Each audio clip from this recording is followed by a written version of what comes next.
6:30, so we will be calling our meeting to order. If you please sit a few seconds. Thank you. We have a shared vision in the Fernridge School District, to provide excellence for every student so that each will reach their greatest potential. Thank you to the members of public who have joined us. As a reminder, school board meetings and work sessions are meetings of the board held in public, providing an opportunity to observe the board's discussion and actions. In an effort to conduct official board business, we ask that the audience be respectful and refrain from questions, comments, and unnecessary noise while the board conducts the meeting. There is an opportunity for citizen comment tonight, and the board looks forward to hearing from those who signed up. I will share some reminders when we get to that portion of the meeting.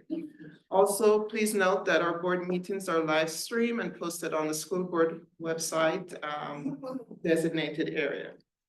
Okay, and we'll start off with our citizenship award. Okay. Go ahead. Thank you. On behalf of the staff of Fernridge Middle School, it is our pleasure to recognize Lillian Curtis as our Citizen of the Month for November. To select our citizen, we ask teachers to nominate students, and then everyone on staff votes for their choice. This time there were 9 different students nominated, and Lillian, by the way, was nominated by 4 different staff members, and she received 50% of the votes cast. She was the clear choice by our staff for some very obvious reasons. I'll give you one story that I can share. Earlier this year, I was cleaning tables after lunch, and I was cleaning, and I looked up and somebody else was cleaning tables with me, and it was Lillian. She hadn't been told to, she hadn't been asked to. She just grabbed the washcloth and started cleaning up the tables. It was unexpected, but not surprising, because that is who Lillian is. She's kind, she's considerate, and she's always helpful. Her teachers, past and present, had only great things to say about her. Mrs. Lloyd noted that she was always looking for ways to learn more, and even joined lunch club to help spelling and handwriting, and spelling club and handwriting club, and she joined them both. Mrs. Honstein, who's here tonight, called Lillian formidable and says she sets goals and doesn't quit until she achieves them. She is the kind of leader that holds everyone, including herself, accountable. Ms. Hardy, who's also here tonight to celebrate Lillian, notes that she is patient, kind to her peers, funny, a great advocate for others, and extremely intelligent in all ways, academically, socially, and emotionally. Mr. Cannon, our music teacher, notes that Lily helps him as the band librarian, who helps with the logistics of the band class, like making sure everyone has the right sheet music, keeping everything organized. He notes that she does what needs to be done and always does it with a smile. I could go on and on about Lillian. I mean, she's amazing, she's wonderful, she's awesome, she's truly terrific. And she's our choice and the best choice for Citizen of the Month. So congratulations, Lillian. We are super proud of you and think you are an outstanding choice, and wish you all the best. We know that you're going to be amazing in your life.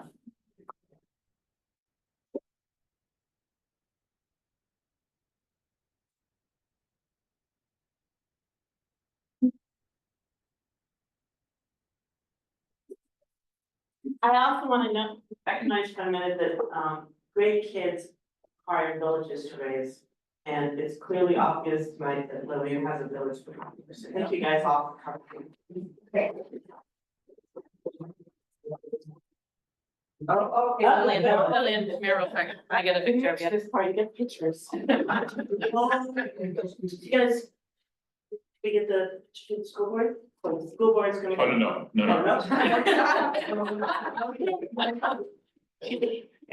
For Lillian, we'll have you lead us in the pledge of allegiance, okay?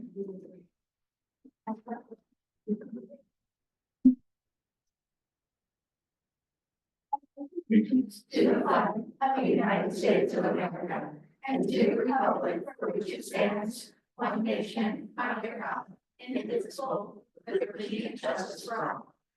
Thank you.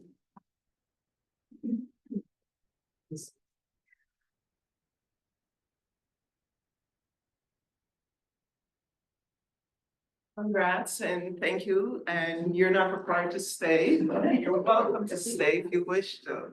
Thank you. Thank you.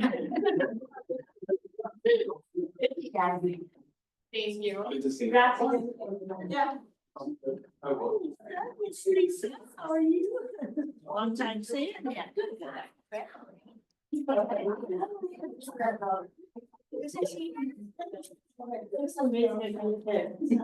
Balance out the remark, but I feel like. Thank you.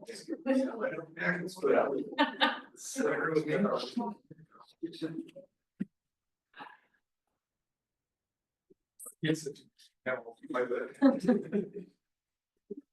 No music allowed. I only know chopsticks.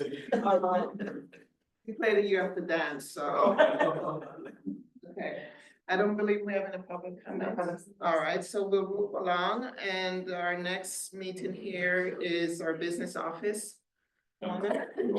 Approval of the minutes. Where am I skipping it? Sorry. All right, we have our minutes from last month. Can we entertain a motion? I Any move to questions? accept the minutes from October 21st, 2024 regular session. How about the work session also? Can we do one at a time, please? Sure. Okay. So actually, I'd like to do the work session first. As written, To approve it or? what? Yes, as written, as written. Okay, I will second that. we have a motion and a second. Any discussions? All in favor? Aye. We got you. 5-0. She unmuted. She unmuted. Yeah. All right, and then the monthly minutes.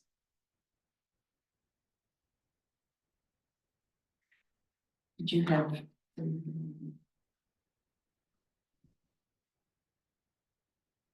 Oh, okay. I make a motion to approve the regular meeting minutes. We have a second, or I'll second. any discussion? Okay, I have some discussion, please. So on page 2, under public comment, and if we can't answer these things tonight, that's absolutely fine, but I need to ask them, and that way I've got it asked. Okay, in regards to public comment, a community member made a public comment last month where he addressed me and he asked me a question. So how would I go in public to answer that question? But I like, yeah.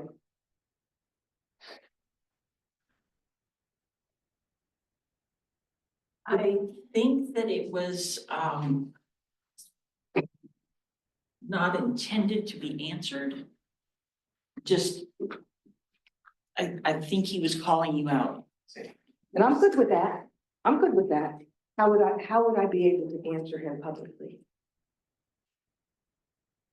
I don't know if that was out for a discussion. I mean, the public is bringing their conversation here, but it's not necessarily a two-way conversation, debating or whatever that approach is. So I'm not sure what that standard has been. Well, we've never had it happen before that I can remember. If it was addressed to the entire board, then, the board could, make a statement, Yeah, as a one. So it was not addressed to the board. No, I agree. I understand that. I'm just so saying if you it probably was. would have off the outside of the meeting. I don't know how you would answer that. Right. Because it wasn't, I guess that you could ask for.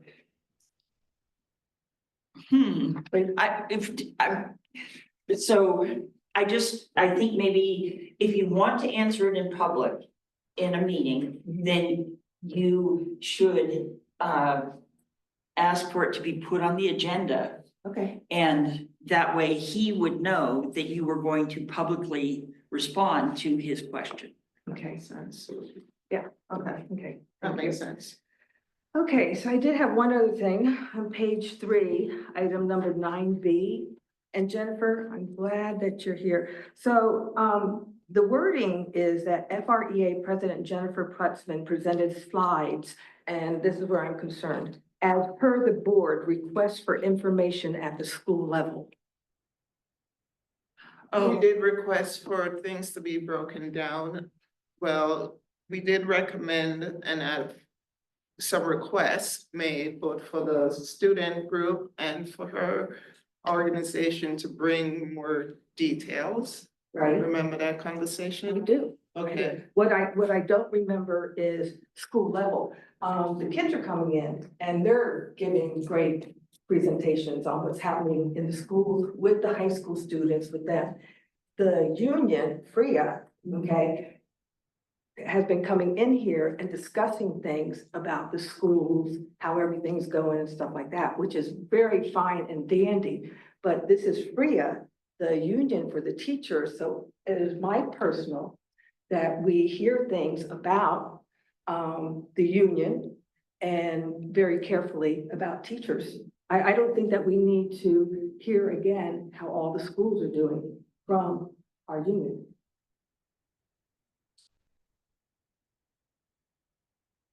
I thought she was talking more about individuals in the schools when she gave a presentation, not just schools in general, Individual schools. teachers, no, individuals, teachers in the different schools. But that's what I think took from it. Okay, Okay. that's fine. So,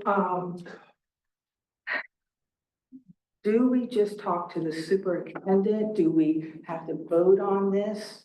What do we do with this? For what? So FREA is coming to us and giving us a monthly report. Perfect, okay? But FREA is giving us a report, not on FREA or the union or the teachers. They're giving us reports on things that are happening in the schools that we actually are already hearing about. Where are we I didn't- hearing about And I that? didn't think they did that last time though, so I thought she did change it, I don't know.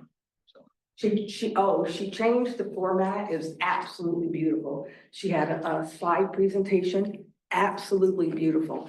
But I do know that when I expressed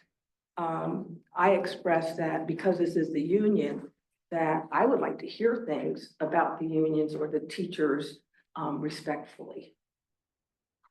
And we talked the same time about hearing from the schools. We have the administrators' reports. I think what we had asked for was to know what's happening. And when I know she talks about teachers doing different professional development and the different things that the teachers are doing to enhance their ability to serve our community, she's bringing more than just what's happening. She did bring some fun things that they were doing in the school. And we need to know the teachers are enjoying the fun and the kids are enjoying the fun. So I'm not seeing anything wrong with that.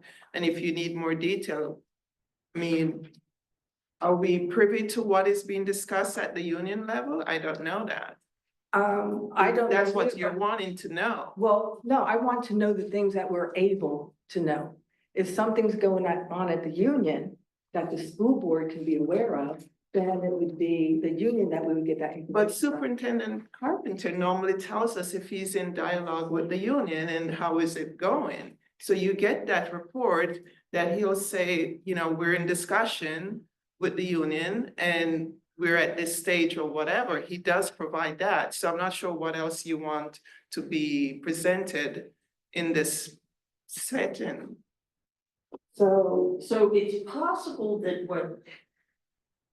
tell me if I'm wrong, Lisa, but what you were hoping to hear about was, this particular teacher is doing a great job because she is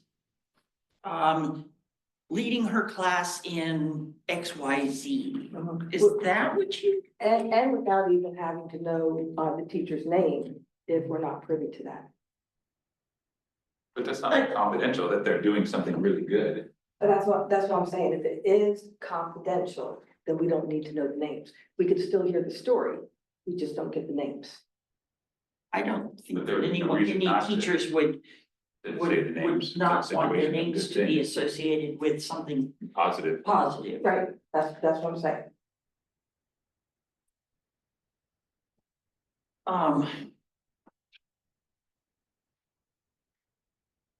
So. I felt like last week, Last month, yeah. last month's presentation really, really hit a home run. So just it's a difference of interpretation in what we discussed at the retreat. And maybe can we put this off until next month when Gary can be here? Absolutely. So, Can we make a note? We can follow up, please. All right, we take a vote. Because there's nothing wrong with the minutes, correct? Right. Okay, so there's nothing to be changed or modified from the minutes. Okay, all right, all in favor of approving the minutes as written? I, I,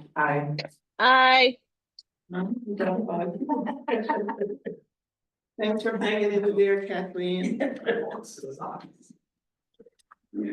I'm trying, guys.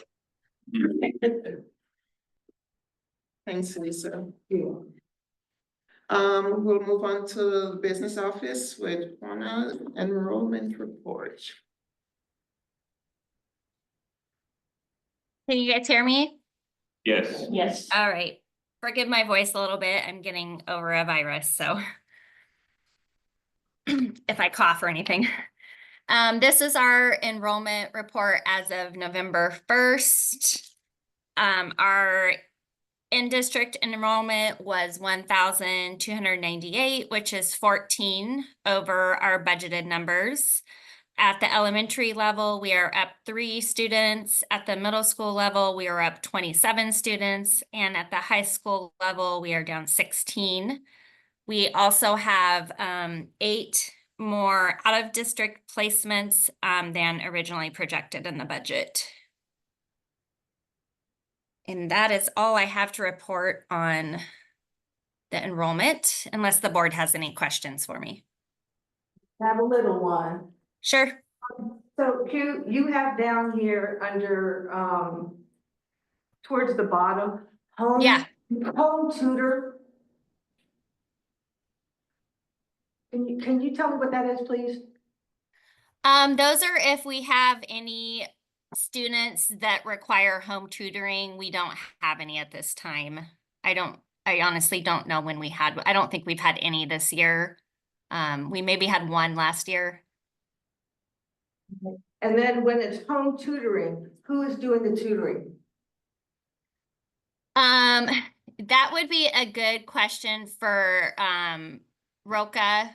It's usually, I believe it's maybe per IEP request. And I think they contract that out typically. So you think that it's contracted out? It's not our. Yeah, I'm honestly not 100% positive. I could ask Roka and then get back to you on that at the next meeting. Ms. Marshall can speak to Yeah. that. Typically, it is one of our teachers, but it's usually based on the grade level. So if it's K-5, we start with the K-5 teacher. If it's 6-8, we try to get a middle school teacher. If it's 9-12, we try to get a high school teacher. And then at the high school level, it's usually one teacher that kind of helps manage all the work coming from all the other teachers. As a rule, it's either waiting for a special placement or a medical leave, like somebody's having some major surgery. We have policy that like outlines the process and how to get it approved. Okay, so then it is employees from the district. Yeah. But if we can't get employees from the district, am I hearing that we outsource it? We have never outsourced it that I know of. And I was in charge of home tutoring for like 5 years, so, and we never had to outsource it. I think Rilke does do it now, but yeah, it's very rare. Okay, but we don't have Yeah. any right. Right. No, it's a very rare situation when we do have one. Thank you so much. Yeah, thanks, Michelle. Yeah.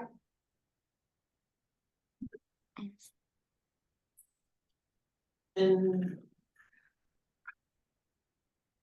on to the general fund. All right, this is our general fund revenue and expense report as of October 31st. We have received 29% of our budgeted revenue. Last year at this time, we had received 33%. Like I mentioned in the last meeting, we had received a large timber revenue, so that's why our revenue was quite a bit higher at this time last year. We should start receiving large tax payments this month, so our revenue will be bumping up quite a bit on the next financial report I present. We have spent 21% of our operating expenditures. Last year, we were similar at 20%. And that is all I have on that, unless the board has any questions. Operating expenditures. Mm-hmm. It says purchase services. Uh-huh. So, and I don't need this information now. I got this packet on Thursday and I haven't had time to bring this up to you guys. Purchase services, I want to know, who are these purchase services? How many do we have? And Well, go ahead. yeah, purchase services includes a lot. So it includes our electricity, our transportation, anything we contract out for. Our transportation's almost half of that amount there, that 3.8. So that's a large chunk of it. And then, electricity for all the buildings, that's quite a large amount in there as well. And then, if we contract out for anything such as maybe fire alarms or if we have an out-of-district placement, both of those would fall under there. There's many, the other options, salaries and benefits, those are only, our personnel here. And the other line is just supplies and materials. So there's a large chunk of our expenditures falls under that. When we say purchase services, would that pertain to Chartwell's? It would pertain to some of the pass-through that we send to them for students, if that's what you're asking. Right. Yes, and I really just would like to know what services do we contract out that we do not do here with our employees, but we contract out these services for other people to come into and do that work. Well, as far as like people coming into here, it's mostly the transportation. For student, we contract with them. That's the majority of, I would say, people that we pay to contract here to come and do stuff. As far as like contracting out, when I say contracting out, like for a student, if they need to go to an out of placement, they're not coming here. We're sending them to, let's say, Bridgeway or lane schools or life skills. So those would fall under there as well. But they're not coming here. The students are going out and we have a contract with those, locations to send them there. And then we have certain contracts for, like I said, our fire alarm system. So we might have a contract with the company to come and maintain those and make sure they're running properly. I could give you a list, but those are just a few examples of the more expensive items in there. So is that something that I would be able to do, is get a list, or is that something that we need to talk about and vote on it? You can ask for the list. She can offer you the list. Q? Yeah. Okay, so if you could please get me that list, I would really appreciate it. Okay. Okay, thank you. And then Yep. I'll go here. Okay. So Juana, now I have a question. Yeah. Since I've been sitting here looking at the purchase services numbers, why did it go up so much between September and October? Transportation. Okay, They don't Yeah. transfer that much in the summertime. Yeah. So October, we paid our September transportation. okay. September was probably paying for our last little bit of summer school, maybe a little bit of the September transportation, but that's why primarily, yeah. So, yeah, okay, that Yeah. makes sense. Electricity typically starts going up too once school, gets in session and all the buildings are being used again and all the lights are on and all the, heating's on, etc. So what she's saying is that this is what was paid in this month, but it's actually charges for what was used the previous month. Does that Oh, make so sense? September is actually August. Right. Yeah, they don't bill us Coming till, back and getting revved up for the the very end of September, the first week of October. So typically it gets paid the following month. Okay. Thank you. Mm-hmm. Yeah, I do see that. Any other questions? All right, can we have a motion to approve? Make a motion to approve the general fund revenue and expenditure report for October. Second that. We have a motion in a second. Any additional discussions? Hearing none, all in favor? Aye. Aye. Aye, you advise. Thank you. All right, we will have our student representatives. Who's going first?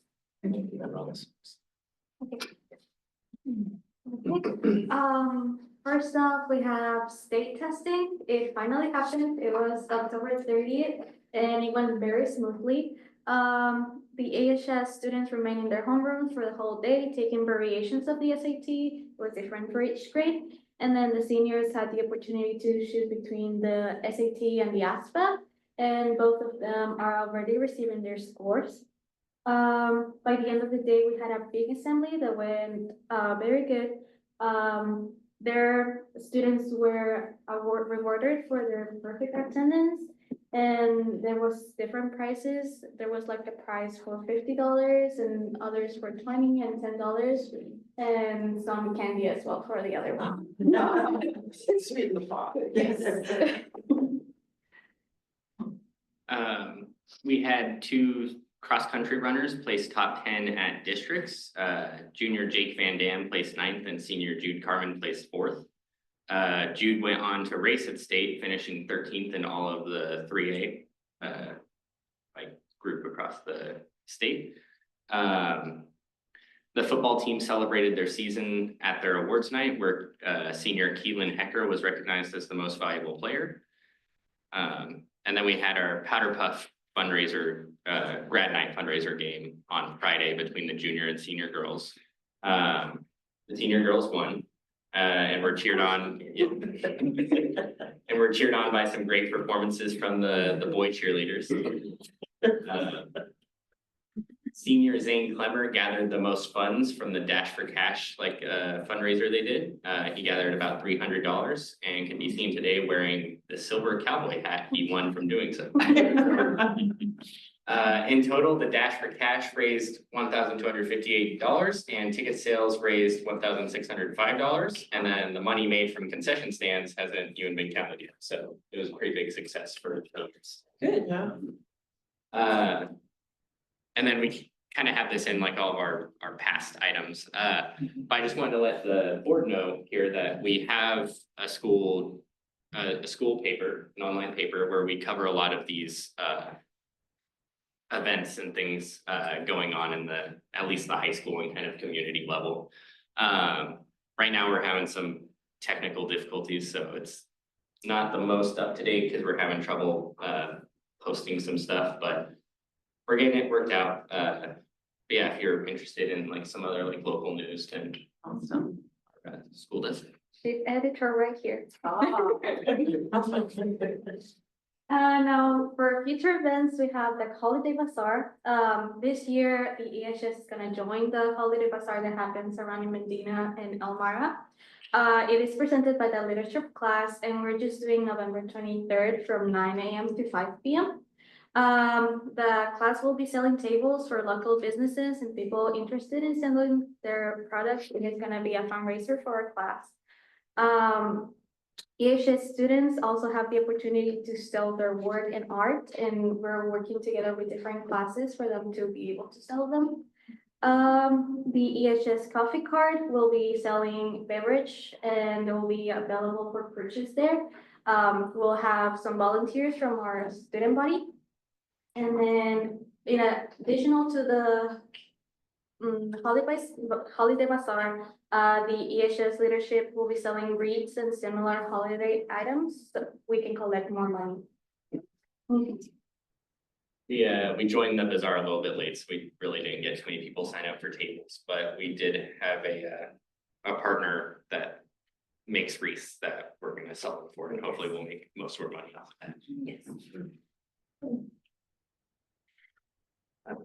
Winter sports officially started their practices today. This was the first day officially of the winter sports season. We have boys and girls wrestling, and then just boys and girls basketball. And then cheerleading continues over from fall into winter. As an update from this thing that we mentioned last month, Adopt a Family. The EHS National Honor Society expects to assign the recipients for the gifts this week to our 4th period classes, so we can start fundraising in those classes. And then we'll start getting all the gifts and everything before winter break. And then also our Kid Club from our school is gonna do a Thanksgiving dinner volunteer where students can come and help out, set up everything for the Thanksgiving they're gonna have. Wow, that's so busy. Yes. I think that's it. Yep. Great, thank you. Thank you. Thank you. Ms. Jennifer? Rich Education Association. All right. Well, first off, I would like to just share an email that Gary sent me in August, that came out of the board retreat in July, so I'm kind of baffled by what you were saying there, but it says the board would most like to hear about activities that are occurring, programs, great lessons, things happening in schools and the board that the board may not be aware of, either having already occurred or upcoming. As a board member, it is always great to hear about fantastic things that are happening at schools or even individual classrooms. Things such as assemblies, activities, guest speakers, field trips, etc. So I'm just kind of surprised by that comment earlier, and we spend a lot of time putting these Google Slides together, and if that's not what you guys want, I mean, it's just extra stuff on our plate. So it just was a little disheartening to hear the comments that were made earlier. So may I speak, please? So those comments are not to be rude or anything in any way, okay? I actually value the union, okay? But I personally, I'm speaking for me personally, okay, would actually like to know about the union. You know, what does the union do, which I have no idea. I know there's a lot of collaboration. I know there's a lot that the superintendent does with you and everything. But we had already talked to the superintendent once about, we were hearing from multiple sources, schedules, okay, dates of events, okay? And it was like we were hearing it like 4 or 5 from different entities, okay? So when it comes to FRIA, okay, and I had asked the superintendent, so FRIA is on the board, is the other one, OSBA, is that one on the board? And he said no.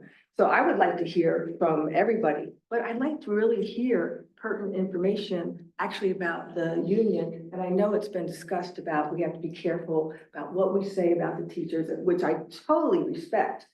Okay, but that's where I was going with that, is that we had already said, we hear about a lot of these things already. and that I actually wanted to hear from the union.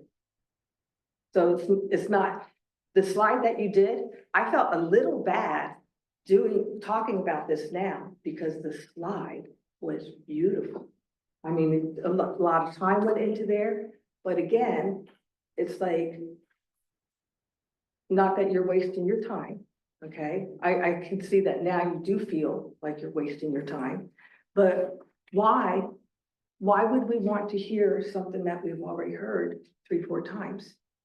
I don't think you've heard all this that's in the schools right now. I don't think Lisa, this what she presented last was. But did you guys not bring that up at the board retreat? Cause that was a direct email from Gary on It is what he we wanted asked for. Bria That's to what we share. asked for. That's what we asked for. Yeah, What she and presented is what we asked for. So if we're now changing, then we need to go back to Gary and say we need to make some adjustment, but what she read is what we had asked for. And that's what she delivered. and that's what, And it's not a repeat because the student group is not saying the same thing.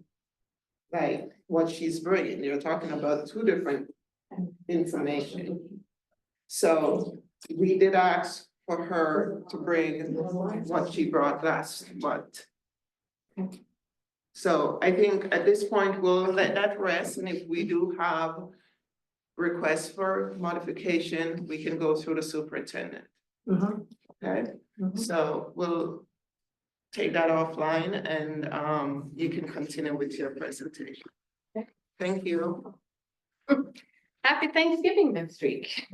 So, things that have gone on at Elmira Elementary, so celebrated the end of Q1 with a Get Cozy and Read theme. Students could visit another classroom and they brought stuffed animal to read, which was a big hit, as you can see in the picture. The next one focused on students running every Wednesday and earning different awards, and having a bulletin board that has the class's total miles on it. And then they had an OMSI assembly, which the focus was on electricity, and that just brought a lot of laughs. If you guys have ever seen that, like the Lane County Fair with some of those hair-raising experiments, it's always entertaining. And then at Veneta, I do know that the bingo night from last Friday, it sounded like it was a huge success through PALS, and they had maybe 3 times as many people attend as anticipated, so that was great. Turkey Trot's begun, goes through the end of this month, and they're encouraged to exercise, and they'll get prizes from their PE teacher, Jeff Green, in December for the efforts. And they started a few grade level choir groups for the tree lighting event, which will be on December 5th. They practice a couple times a week up until that day. And OBOT, the Battle of the Books, has officially started, and the kids are very excited about that. Also at Veneta, Red Ribbon Week was at the end of October. Upper grade levels made posters. Kindergarten's working on numbers that add up to 10. 5th grade's been working on space science, and they had an artist in residence, and they were lucky enough to find someone who taught the kids how to make wire sculptures. All right.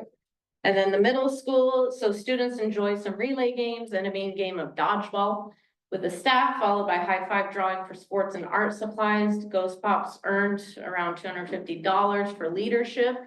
Students enjoyed buying and receiving the pops while they were dressed in their Halloween costumes.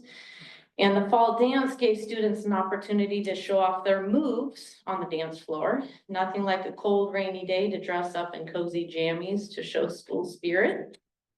So that was at the end of October. And then the next slide, they were just showcasing on December 3rd. They have their concert, and the bands and choirs that have been working hard, they're ready to entertain at the middle school. All right, and then high school with the Powder Puff, you can just see, I know they touched on it earlier, but I believe it was 12-0, sounded like a pretty cold night, but I know it was a huge success, and talking to them this morning about how much was raised. So I thought that was awesome. And no injuries. That was the big thing that I kept telling the kids, I said, just don't get injured. Winter sports is starting soon, so. They at least listened, but it sounded like the cheerleaders, it sounded like we're maybe gonna possibly get more injured than the players out on the field because they were throwing each other in the air. That's a little dangerous. That's always the case, I think. All right, and then in my classroom, November 1st and 2nd, we celebrate Dia de los Muertos, which is Day of the Dead, and in Mexico and some parts of Central America, they celebrate those who have passed away. And so each of my different levels did different artwork or watched Book of Life and had a activity that went along with that. We even had a little piñata going there. Nice. All right. And then the last slide, so you can just see a few of the different classes, mastering how to use a microscope in biology. We have solving quadratic equations in Algebra 2. Badminton is in leisure sports right now, I believe also PE. And just monitoring various conditions for growing algae for biofuels. So those are just some of the things happening in our schools. Well, thank you. Thank you. Right. Marshall. Okay. I feel like I could be here for a little while. Take a seat. Yeah, I know, like just sit tight. Okay, so Bree's gonna pull up a slide deck. I sent it to you guys, so hopefully you have that if you need it. Same one? Well, you can still work on that same thing that I sent you. I don't either. It's all attached. It's just like not moving. It's just sitting there. Is our internet? I don't know, but you've got some errors popping up. Do you see that new tab to the right? It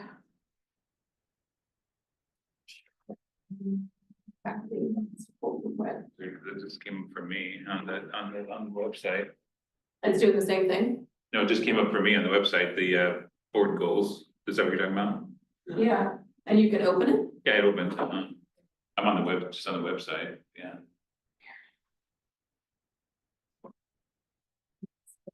On board books website.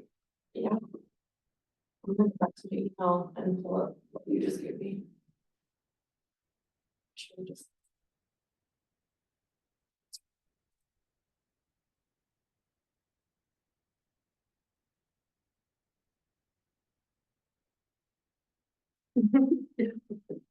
All right, so this is our first of 3 presentations. As you guys know,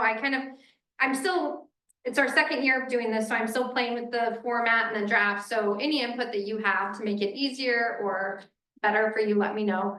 Essentially, the board has 3 goals, and your goals are around continuous board professional development, using data to identify and prioritize student needs, and that's the LPGTs is what we're using. And then also finding meaningful ways within your authority to engage and receive input from stakeholders. But this focus of this presentation is part of your number 2 goal. And so that's the 3rd slide here. Fern School District boards will use data to identify and prioritize student needs and hold themselves accountable for meeting all student learning expectations by monitoring the progress of the district goals. Essentially, it's just asking you to stay aware of the work that we're doing and where we're being held accountable. So our action plan for that is working with stakeholders and getting data around our longitudinal performance growth targets. And I'll kind of go through all of those. We'll calendar at least 3 monitoring sessions. This is the first of 3. And what we did differently this year than last year was we already pushed the first one out farther. But what you'll see here in a couple slides is that I think next year we need to even go a little bit farther because some of our data is still embargoed through next week. So I can't, even though I have access to it, I can't share it publicly yet. So that's a little frustrating. I'll just share it with you next month. And then Mr. Carpenter and myself will work on these presentations. So this next slide, some of these slides, I'm just going to kind of continue to keep in there for you because it's so much information. And I just want to make sure that I'm hitting on it at least a tiny bit each time. So for each of our longitudinal performance growth targets, we have to have a baseline, a stretch goal, and a gap closing goal. So our baseline is all students. Our stretch is all students but more. Like if we were really hitting it hard and doing the very best of the best, could we grow more, faster? And then your gap closing is your focal groups or your underperforming groups, trying to close that gap to your baseline. And so your baseline is going to grow at a rate, but what we're really trying to do is have our gap closing grow faster. We're trying to put more resources on our groups that are not doing as well. And for us, you know, the work that the state has done is they took a ton of information. They gave us a lot of trend data, a lot of 5-year data, which is now outdated because we're into the next year. And so ODE is still trying to keep up with how they're going to keep giving us the updated data based on the 5-year trends, if that makes sense. So they gave it to us last year, so we've got the 5-year trend up to last year, but I don't have this year's 5-year trend with last year's data, if that makes sense. Right. So trying to track it all of ourselves is definitely something that I'm working on. For us, the biggest thing I think is attendance, but by the numbers, like you heard, when I had Becky help me with this, pulling our groups, this was November 5th, we had 1,297 students. As you heard on enrollment tonight, we have 1,298. We must have got somebody. Students of color, tribal, indigenous, we have 253 students who identify.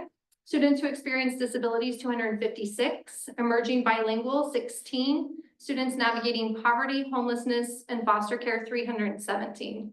Other student groups that have historically experienced academic disparities fall under focal groups, but we're not able to identify them with a number. So essentially 683 of our 1,297 students fall into one of the focal groups. That's 53% of our students.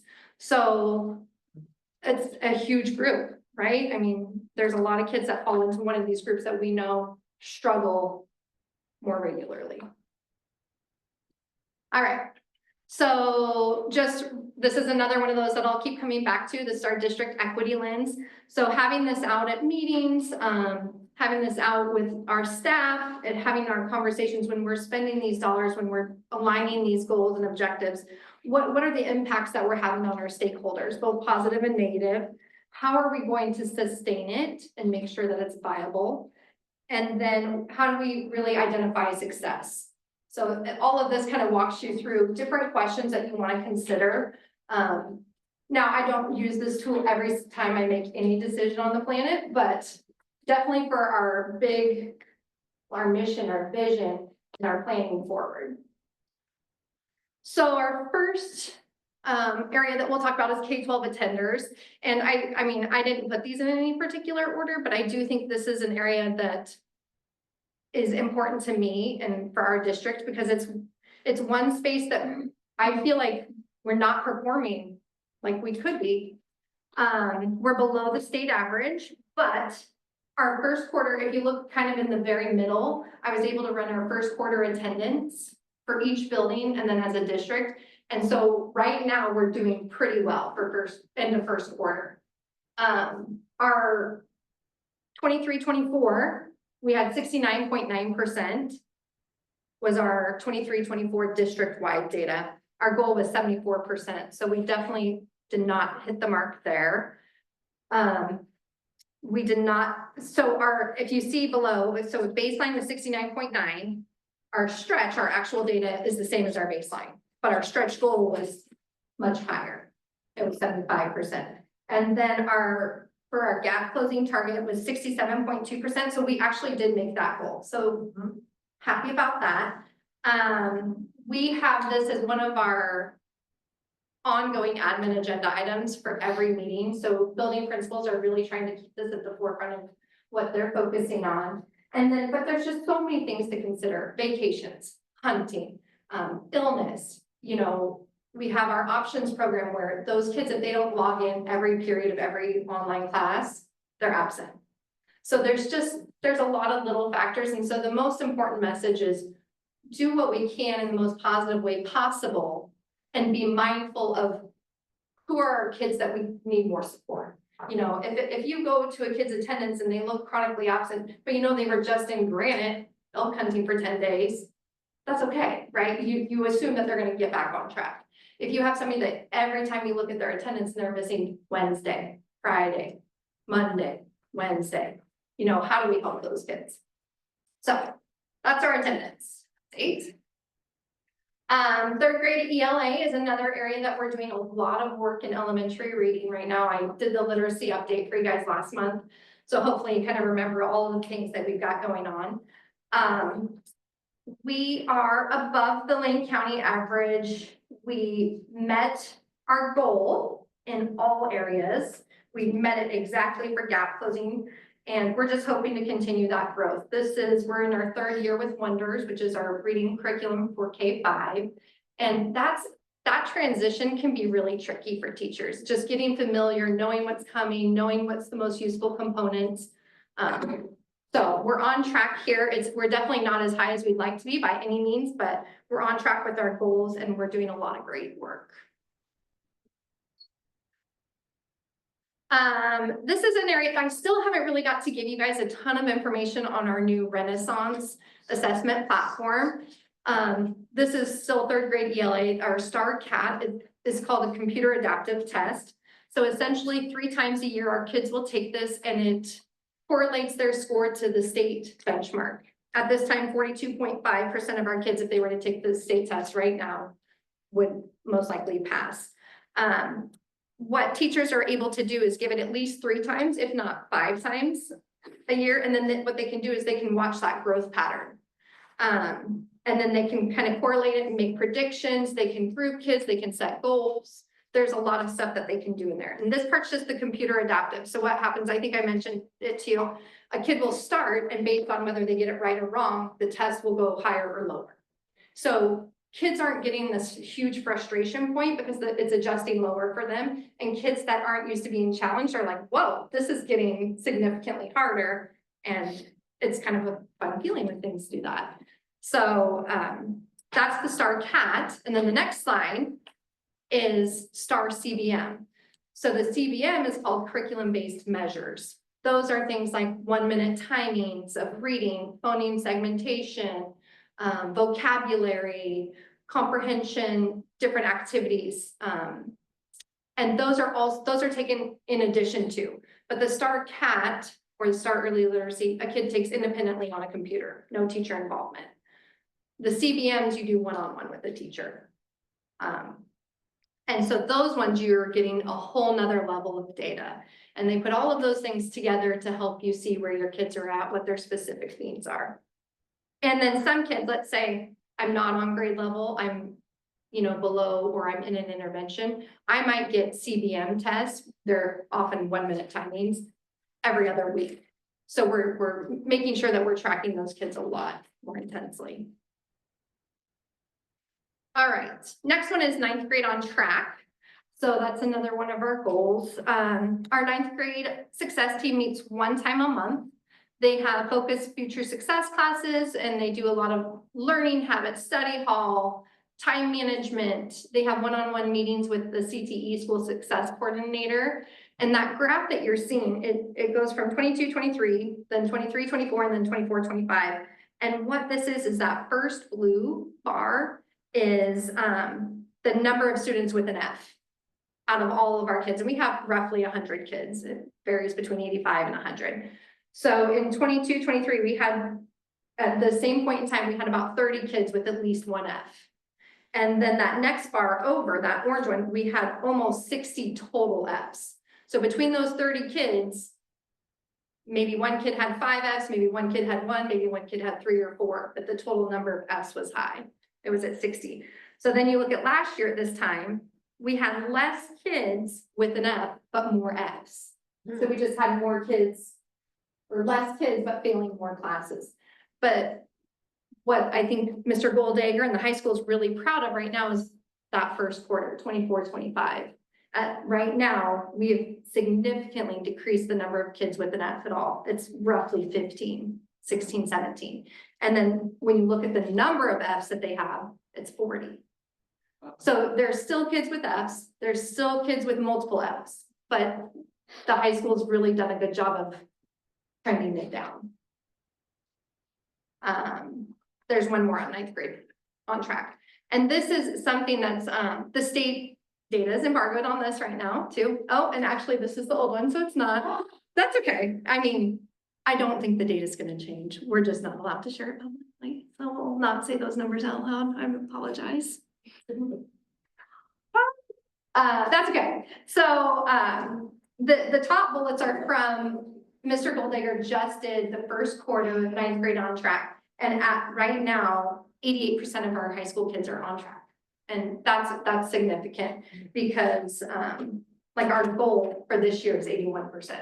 So if we can finish at that rate, we're doing great. Go ahead and go to the next slide. So this is our 4-year graduation data that is also embargoed. Essentially what that means is that we've submitted all of our things to ODE. ODE is in the process of checking everything. They've submitted it back to us, which is embargoed now, so we can see it, but we're not supposed to share it. And then it gets released publicly next week. So 4-year graduation, our goal is 85.5% this year. I put in the past data down there so that you could see 22, 23 was 87.5. I mean, Elmira High School's had a pretty strong reputation around graduation and 5-year completion. So this is, like I mentioned, for me, attendance is an area where we could really do some work. High school graduation and 5-year completion, we're pretty high in the state already. I don't know where we're at in state exactly for 4-year graduation, but I know 5-year completion, we're in the top 10% of the state. And that kind of includes 4-year graduation and that 5th year completion. So same thing here, the data is embargoed until next week, but our goal for this year is 93%. And that was one where it's tricky because when you're building these goals with a team, and it's ODE, and it's myself, and it's administrators, and it's CTE coordinators, and the state's looking at it, and it's like, so what do you expect to grow by? It's like, well, what? I mean, we're at 93%. Well, we want to grow, but to grow higher is tricky when you're up in the top 10% of the state already, and at 93%. Some of our focus activities that we're hoping will help kind of keep our growth going is working on attendance at all 3 levels. We have professional learning community happening in K-5. Olivia Johnson's doing some great work at the middle school with interim assessments, interventions for 6th graders. Her teachers are really doing some great stuff. We have counselors in all of our buildings. We have organ response to instruction and intervention. That's a professional learning K-5. We have a team of 10. What else we have going on? Attendance activities at the high school. You heard about candy. I didn't get any candy. And then, so what does that mean? So this is similar to the same slides that I shared last year, kind of just that same information. We're tracking and collecting a ton of data. We're really trying to make intentional decisions with our funds. We're trying to be transparent with why we're doing what we're doing. And we're trying to make sure that our staff is getting the instructional learning and professional development that our kids need, because it's a different time and the expectations are different and it can be really tricky.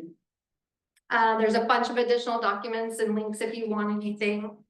And then the last one is just our next step. So we're just focusing a lot on our LPGTs and not that we're not focusing on other grade levels or other things. It's just that these are great indicators. If your 3rd graders are on track, that means your K2 reading program is strong, right? If your 9th graders are on track, that means your middle schoolers are doing what they need to do to be prepared for high school. So we look at everything still, but these are the indicators that we use.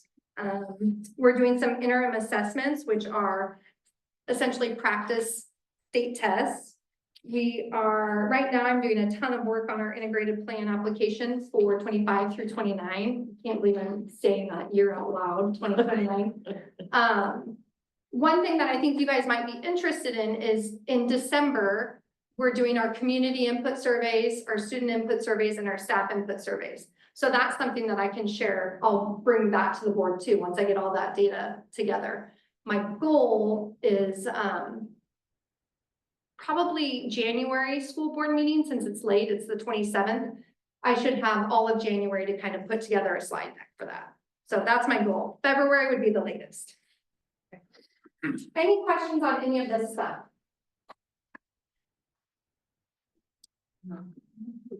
Yeah, there's a lot of great work happening, lots to be proud of. I'm gonna show you one thing.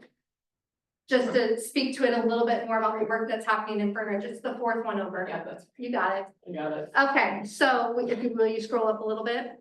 Did you have a chance to look at this? Gary shared it with you. I don't know who's had a chance to look at it or not. He actually sent it out to the entire district.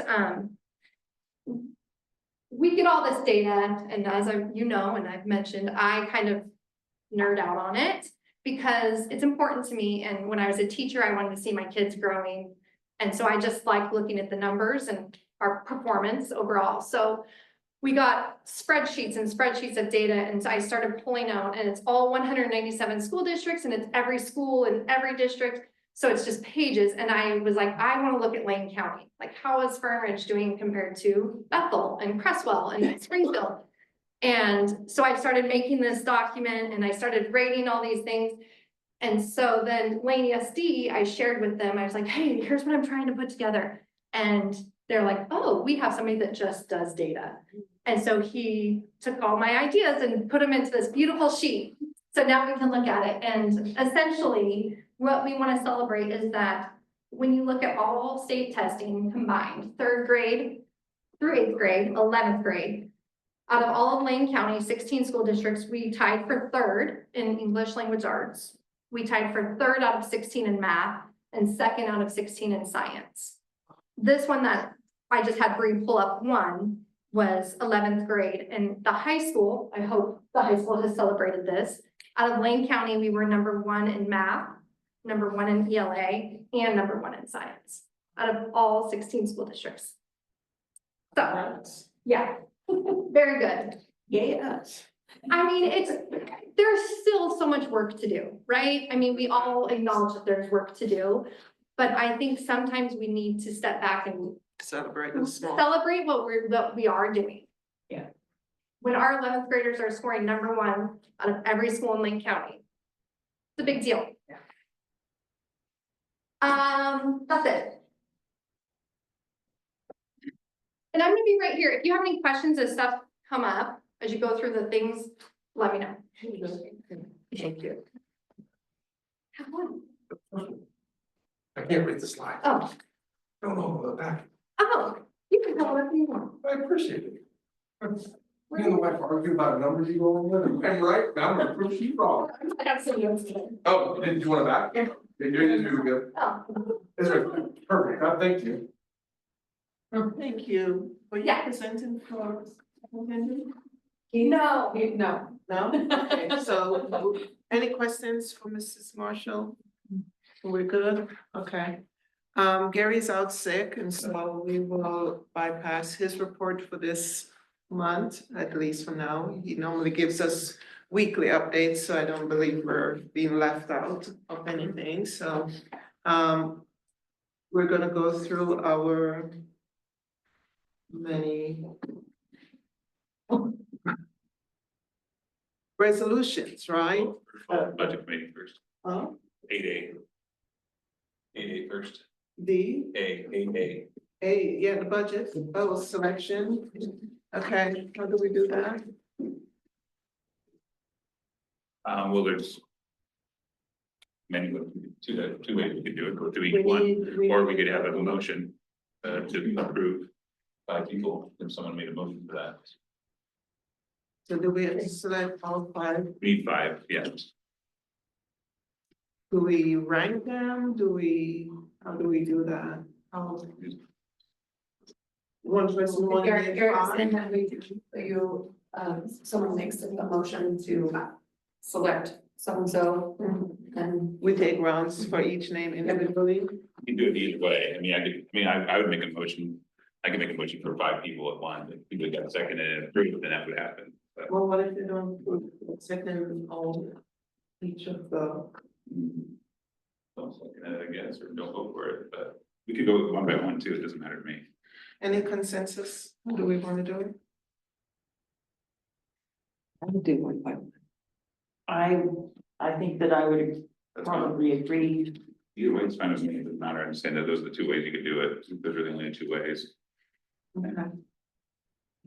I'd make a motion to approve David Bolts as a budget committee, appoint David Bolts as a budget committee member. We have a second for David. Yeah, I'll second that. All in favor? Any discussion at this point? Just all in favor of David being approved? Aye. Aye. Kathleen says aye. Kathleen, was that a aye? Sorry, it was quick. Can she do the thumbs up? Yes, I. Got it, thank you. Okay, sorry, David. I'd make a motion to appoint Eric Carlstrom as a. Do we have a budget committee member. second for Eric? Oh, I'll second that. All right, so we have a first and a second. Any discussion? All in favor of Eric? Aye. Aye. Aye. Kathleen? Got you. We are five for Eric. Do we have to go in order or do we just do them individually? So I'd make a motion for Lori Daniels as a budget committee member. I will second that. Any discussion regarding Lori? We have a motion in the second. All in favor? Aye. I, I'd make a motion for Tori Macklin as a We budget gotta committee. get Kathleen. Sorry. Okay, that's you, Kathleen. She did a thumbs up? She did? I'm asking. Oh, no, I'm no. sorry, I couldn't hear. Lori Lori Daniels, I made a Daniels. motion for Lori, it was seconded.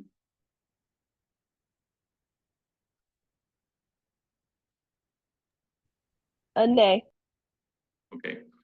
So 4-1. I make a motion for Tori Macklin to be appointed to the budget committee. We have a first, second for Tori. I'll second.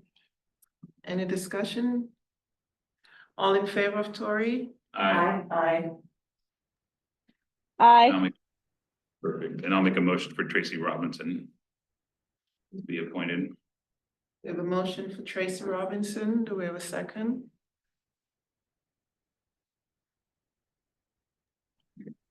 So real quickly, sorry guys, hold on. If 5 get motioned, then we don't talk about the other 3 at all. Which I don't like that, because I have a motion to nominate someone. So could we just clarify how that works? Like if we go forward with the first 5, then we don't talk about the. I didn't get a second, so it dies. So someone else can make a motion if they'd like. I'll make a motion for Krista Spencer. I would like to make a motion for Haley Herbert.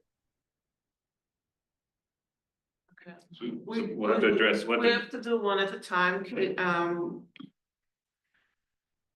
Andrea did Krista first, so let's go through the motion with that, and then we can come back around.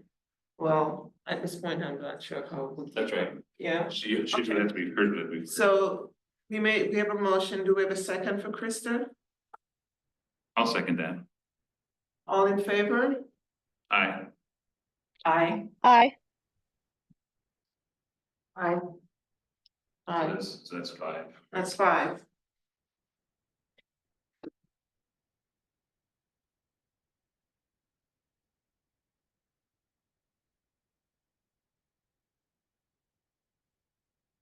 Kathleen? I would like to make a motion for Haley Herbert.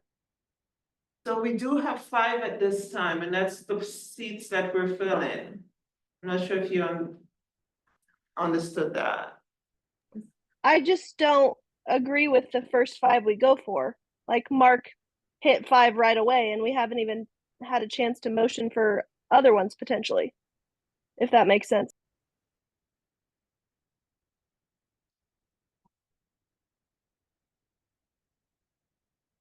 We voted on it, so at this point. We had a chance to vote.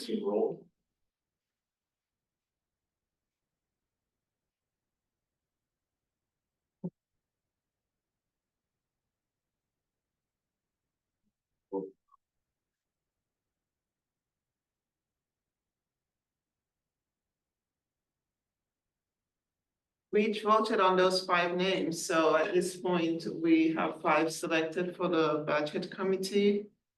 And Sorry, you guys were frozen for most of that, but moving forward, I don't agree with that process. okay. I don't We can think just- like that was. Not at all. Or Okay, as we spoke about in our meeting at the start, I was under the impression we were gonna go, what we had talked about last meeting is we would go through one by one, all 8. And vote on all 8, not just the first 5. No, I think that I remember Gary saying that, once we got to 5, we would stop.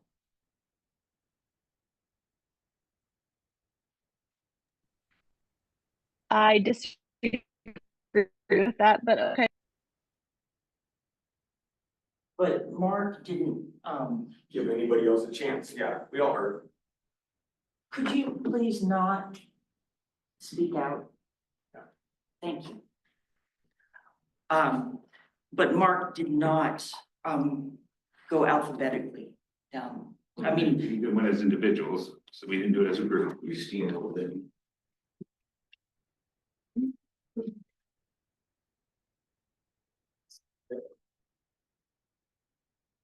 okay, all right, I think that's a discussion for us to work on. If we're not in agreement with the process that was used, we can address that in our meetings or, you know, get assistance from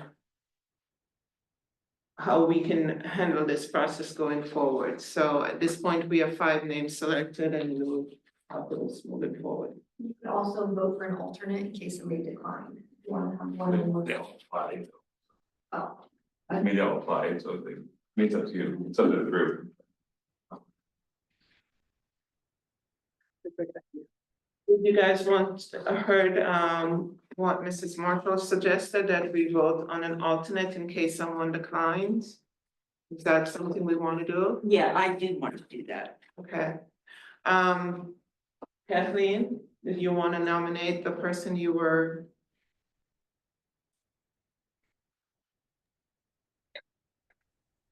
I mean, I just disagree with this whole process completely because it's not what we came to an agreement as a board.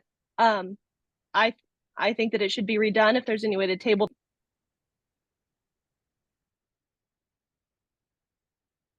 Lisa? So the budget committee, when their first meeting is for how long? March. In March? It's in March, yeah. Okay, so how about we just table this? Do they have to know tonight? Well, we already voted. Voted. And That we- motion's been voted. But why are we having this? Well, because we were talking about doing an alternate just in case one of them doesn't.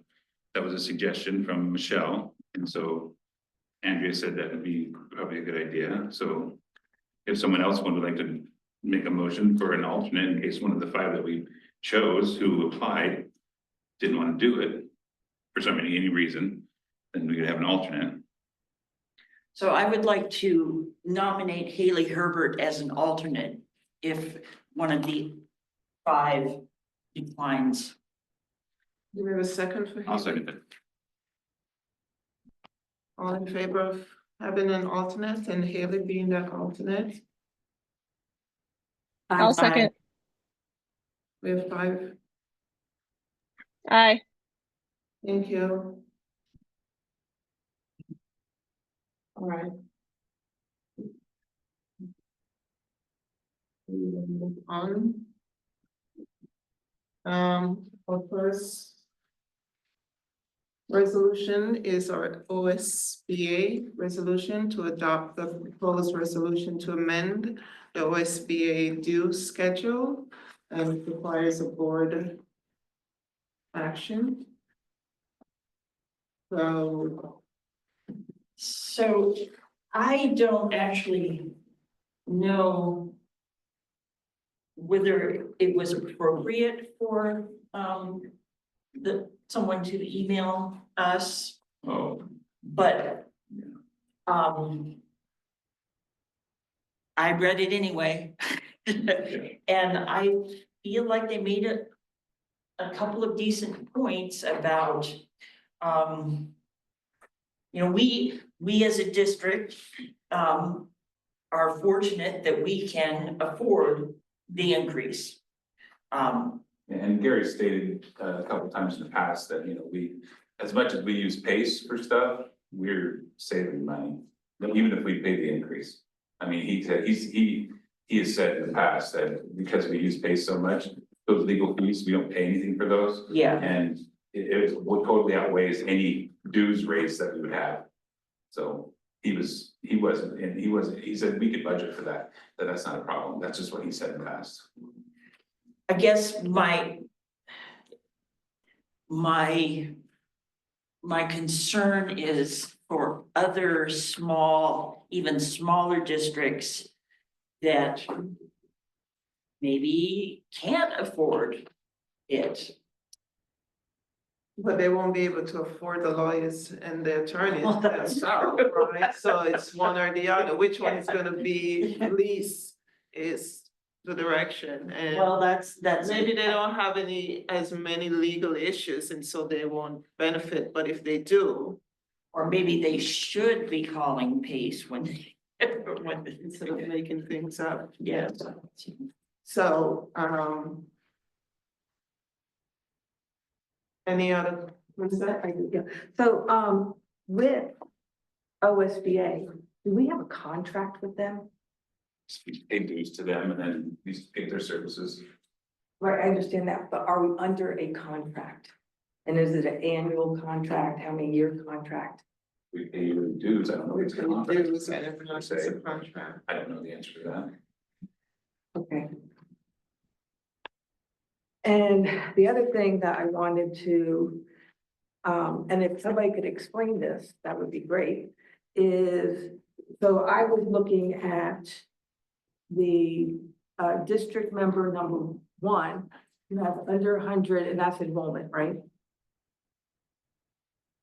Yes, That's yes. enrollment. So we're down at number 5, right? Am I looking at this right? Okay. So with member 1 is at 50%. And then as it goes down, the percentage gets less and less.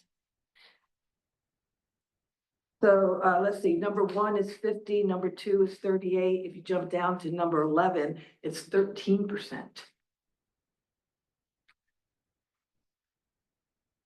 I'm not sure I understand. I think I figured those, well, I didn't figure them out, but.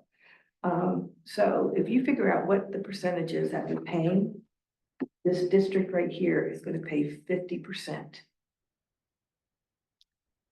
more. This district only pays 38%. This district pays 13%. So I just want to see why the difference. So you have a large school paying a lower amount District. in percentages, but you have littler schools paying a higher amount of percentages. You mean the percent increase? Okay. I think that we are talking about the same thing. The 24-25 is what we're currently paying this year, and then the increase would be for 25-26. Is that correct? That's what Is it a percentage of revenue that the district brings in? I'm sorry, Kathleen, we didn't understand that. Can you say that again? Talking about the smaller and larger districts, is it a percentage? Is it a percentage of the money the district brings in relative to its size? Oh. So if a district is smaller and brings in less money, are their fees going up more than a larger district? So one of the things is that, so I heard 2 different things.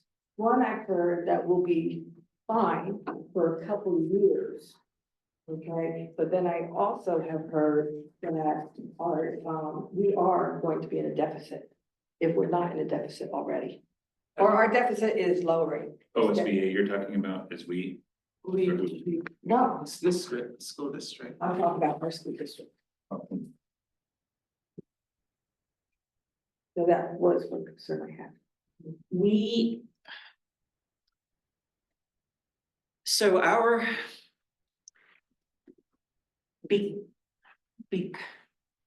because we do not include our surplus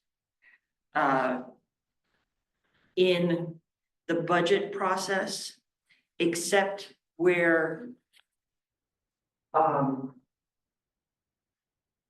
we make specific, so we're gonna withdraw this amount of money from this maintenance, overall maintenance fund, and move it over into a bucket that pays for replacing an air conditioner or air conditioning system at the middle school. This is totally hypothetical. So we often look like we are in the deficit, but we can cover that deficit with our non-assigned surplus. Ending fund balance. Our ending fund balance, thank you. Our what? Ending fund balance. Fund balance. Does that make sense? I just want to make sure that I'm understanding that everything that we spend and everything that we take in is on the budget. It is, it is, it's just, yeah, it is. Go ahead, I'm listening. It is, you're right, it is on budget. Yes. So the budget is built with general fund dollars, which can be spent on anything. And then there are restricted fund dollars, which are restricted to the purpose that they have been assigned to or given to us for. Right. And the general fund would pay, we would take more out of the general fund to pay for next year's dues.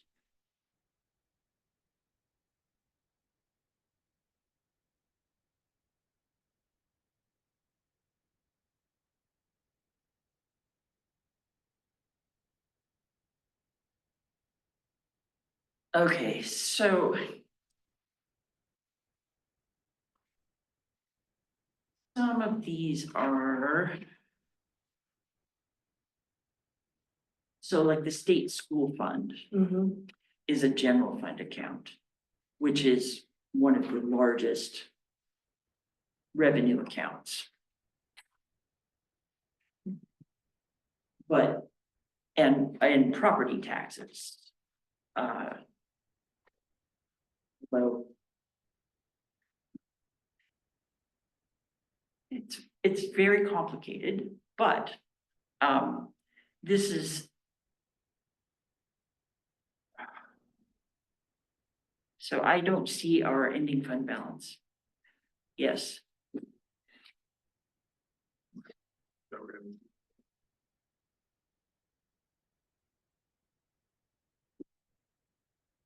So,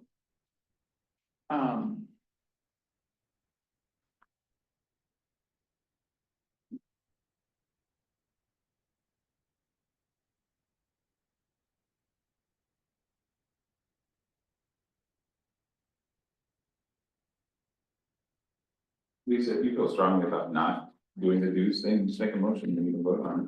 No, I would like to understand it. I'd like to discuss it.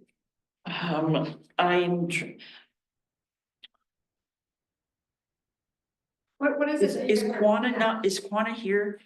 I think she might be on our Zoom still. I am here. I'm not sure what you guys are looking at. We're looking at what came from the state from, for this resolution. And it's a document that has, the district size and the ESD size, how much the current dues are. And that's a general fund. I think that's what she wants to know about. No, I think she wants to know is this, what we're looking at. No, that's what Quanda's asking about, is this. So it has the dues for 24-25 for, depending on the size of your district, so we would fall in $2,503. Then it has the expected dues out to 2031. And so it shows, yeah, the district side, that's what I'm looking at least. They were looking at the general fund revenue and expenditures sheet. Not for what the answer, I think, to try to answer Lisa's question.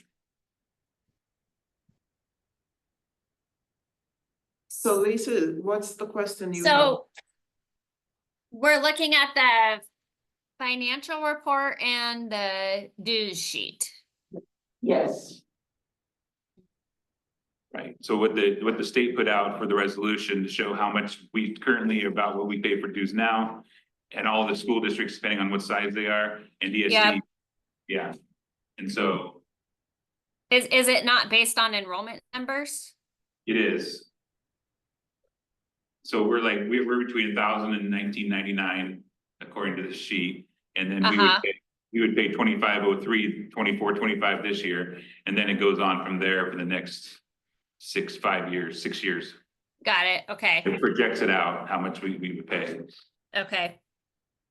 And I think Lisa's, I don't want to speak for you, Lisa, but I think your concern is whether we can afford to pay the dues increase over the years. So Quanah, what Lisa, I think, is asking is, she has heard from Gary that we operate at a deficit, which I have also heard from him. And I was trying to explain how that can be true and us being able to afford this, but not doing a very good job at it. So can you explain it? Well, one thing I do know about the OSBA dues is if we're not a member and pay the dues, when we go to conferences, the fee is a lot more. So you get a discount when you go to those conferences for being an OSBA member versus not. This isn't voting on whether or not we are a member, whether or not we think that they should increase the dues. Oh, whether you think they should. Right, they haven't increased dues for 25 years, and so they are, and their surpluses are running out, the money that they had. Gotcha. More, and so that's why they Yeah, want. well, everything's increasing, so.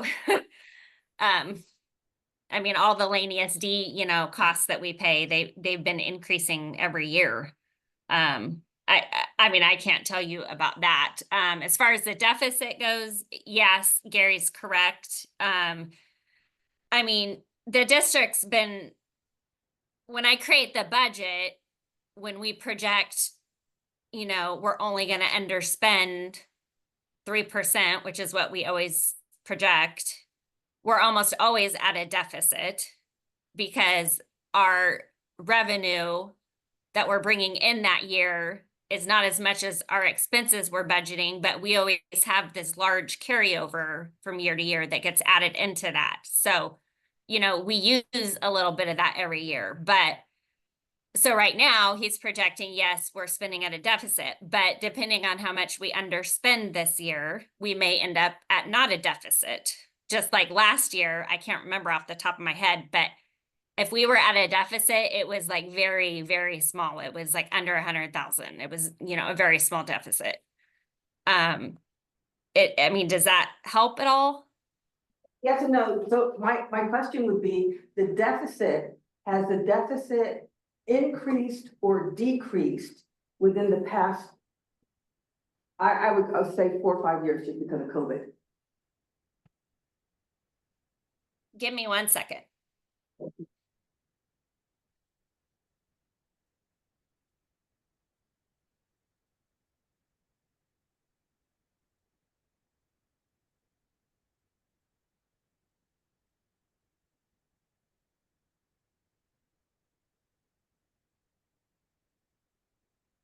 Okay, so let me pull this up. Okay, so, I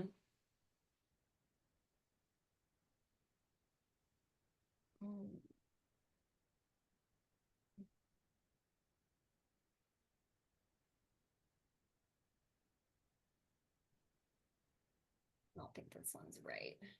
Okay, I was thinking of 22, 23. Okay, so are you wanting to know what our average deficit was for the past 5 years? Yes, please. Okay. And I'll include 23, 24. I'll do 19, 20. So average, we weren't, if I average the last 5 years, we are not at a deficit. It's actually a positive of 383,000. If I average the last 5 years. Okay, and so looking at the past 2 years, 21 and 22, do you have those numbers in front of you, what the ending balance was in 21, 22 and 22, 23? Our ending balance in 21, 22 was 5.68 million. 22, 23, it was 5.75 million. 23, 24, it was 4.4 million. And that's a projection, the 23, 24. Those are not final numbers. They're not, you know, final audited yet, so. And then we're going to be looking at about 3% of this year's budget. Right now, 24, 25, it's a projected ending fund balance of 3.3. Okay. So I think when he was talking about where it starts getting a little scary is like, you know, the next biennium. Next biennium. Okay. Yeah. So 25, 26, 26, 27. Mhm. And a lot of that's due to, I don't know how much he went into depth with you guys, but our PERS rates are increasing quite a bit, which is costing quite a bit. So that has a lot to do with it. But again, it all has to do with underspending, as well as if the state adjusts any of their allocations, as well as our enrollment. You know, if their enrollment's going down, our revenue is going to go down, which is going to make our deficit higher, of course. So, you know, we can project the best we can, but you know, those are always unknowns. We don't know what the enrollment's exactly going to do. We don't know how the whole state's going to do, because the estimates the state puts out is impacted by the state overall, not just our district. So,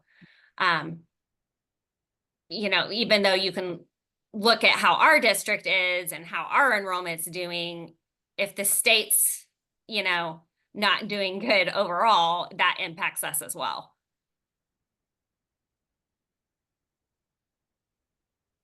Excuse me for a minute, Michelle, can I ask you as far as enrollment? You can always say, I don't know. Okay, I'm good with that. As far as enrollment is concerned, has our numbers increased or decreased in the past, say, 3 years? I feel like Quanah could probably answer that better. What I feel like happens with enrollment, when I look at projections and the high school numbers and student class numbers and K-5, there's just this ebb and flow. You know, like 1 year we'll get a group of 87, then the next year we'll get a kinder group of 117. And it's hard to tell. I think that's why when she does the enrollment update, what we project and whether we're higher or lower. So if we looked at the past enrollments though, if we looked at the past enrollments for these years that we're talking about with the revenue, then we can get a number on those. For 23, 24, 22, 23, and 21, 22. You want to know what the enrollment was? And then we should have a projected for 24, 25, right? Yes. Okay. What we budgeted. which is the number I use when I present the enrollment report.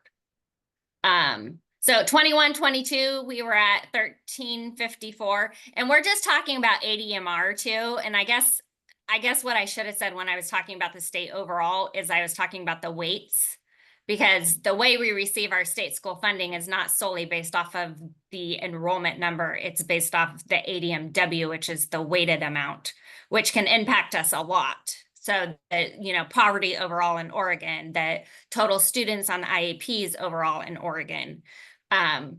So that's what I was talking about as far as, the overall state numbers impacting us. But as far as our actual ADMR, which is just our resident enrollment, that doesn't include the weights. In 21-22, it was 1354.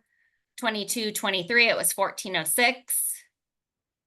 23-24, 1387, and 24-25. We projected 1367, but we're up a little bit from that. So. Okay, thank you very much. That was Yep. a lot. Thank you. Thank you. Yeah. Can I go home now? Ugh. Well, now that I've had a whole lot of time to stew on this, I move that we accept resolution. It's not numbered, the resolution to amend the OSBA dues schedule. I'll second that. You have a motion and a second? All in favor? Aye. Aye. Aye. Kathleen?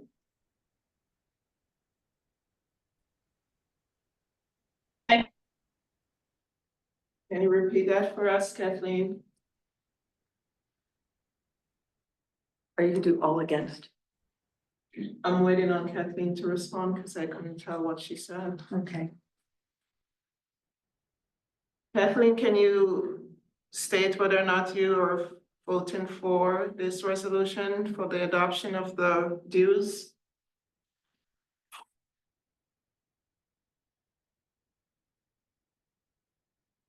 Oh. She said. I said aye, she said. Okay, all right. Any against? So we have 4-1. Okay. Resolution number 2, OSBA adopts the proposed resolution to amend Oregon School Boards Association bylaws relating to the composition of the Board of Directors.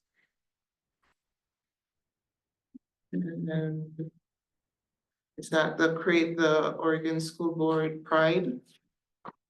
Okay. Do we have a motion on that or any discussion around that?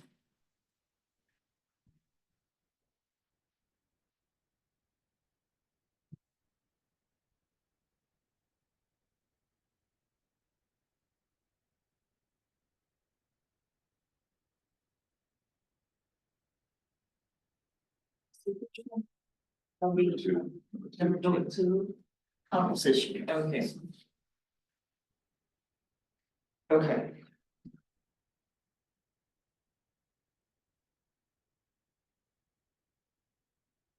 We have a motion or a discussion?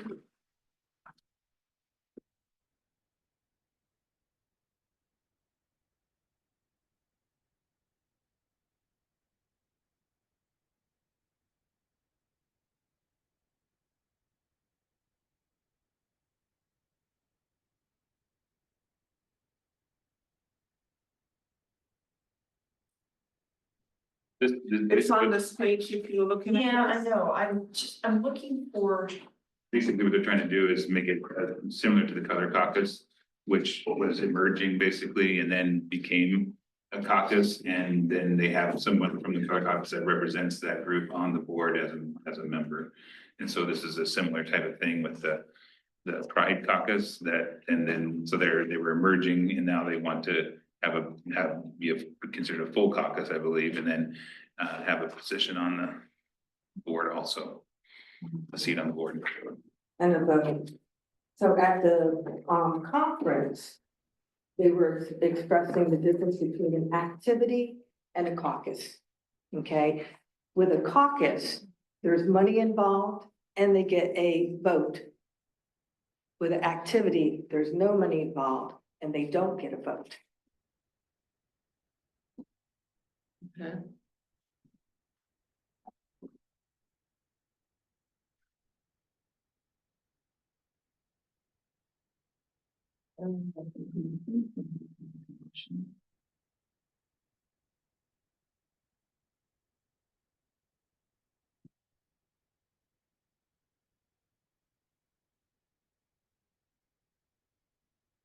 That get passed everything.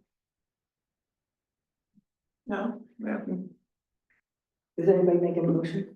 I'll make a motion if no one Okay. else is. So I'll make a motion that we approve or adopt resolution number 2 to have a pride representative on the OSB Board of Directors. Do we have a second? Second. Any discussion? All in favor? Aye. Aye. Aye. Kathleen?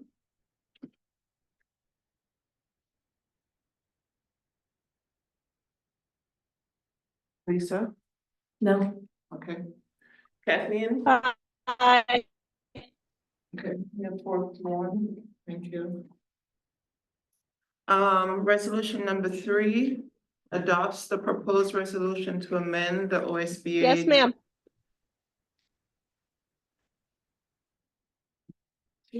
She just said yes, ma'am. I think she's just having. Maybe a delay, okay. All right, resolution number 3, we're looking at the adoption to propose resolution to amend the OSBA 2023 bylaws. And that we also have a packet for that.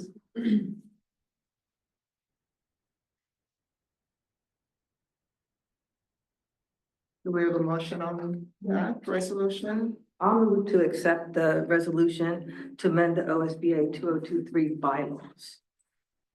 Do we have a second? Yes, I'll second. I'll second. Okay. Kathleen can second. Kathleen will take Kathleen. She's making an effort to. I know, I speak, know. so- I'm her. We appreciate you seconding, Kathleen, all right? All I'm in favor? trying. I'm trying. Aye. Aye. Aye.